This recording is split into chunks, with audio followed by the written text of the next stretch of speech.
बिस्मिल्लाहिर्रहमानिर्रहीम। अस्सलामुअलैकुम। आप देख रहे हैं 1 बाय 1 न्यूज़ HD। अहम खबर से आपको आगाह करते चलें। कोट राधा किशन पुलिस की बड़ी कार्रवाई। शान उर्फ शानी मोटरसाइकिल चोर गैंग का सरगना 2 साथियों समेत गिरफ्तार। तफसीलात के मुताबिक मुलजिमान के कब्जे से 10 मोटरसाइकिल, लाखों रुपए नकदी और असला बरामद। थाना कोट राधा किशन पुलिस ने अपनी पेशा वराना सलाहियतों को बरोकार लाते हुए गैंग के अरकान को ट्रेस करके गिरफ्तार कर लिया।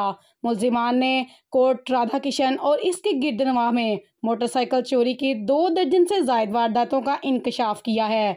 मजीद तफ्तीश अभी जारी है, जबकि DPO कसूर मोहम्मद सुहेब अशरफ ने अच्छी कारकर्दगी पर थाना कोट राधा किशन पुलिस के SHO मलिक कफ़ायत हुसैन को शाबाश दी। दूसरी जानिब से शहरियों ने मलिक कफ़ायत हुसैन को बेहतरीन कारकर्दगी पर खराज तहसीन पेश किया। एक बार फिर आपको लिए चलते हैं कोट राधा किशन पुलिस की बड़ी कार्रवाई। शान उर्फ शानी मोटरसाइकिल चोर गैंग का सरगना 2 साथियों समेत गिरफ्तार। मुलजिमान के कब्जे से 10 मोटरसाइकिल, लाखों रुपए नकदी और असला बरामद। मुलजिमान ने कई जगह पर चोरी का इंकशाफ भी किया। मजीद ऐसी खबरों से बाखबर रहने के लिए देखते रहिएगा हमारा चैनल 1 बाय 1 न्यूज़ HD। ताज़ा तरीन अपलोड्स की नोटिफिकेशन हासिल करने के लिए हमारे चैनल को सब्सक्राइब करें और साथ में दिए गए घंटी के निशान को दबाना ना भूलें।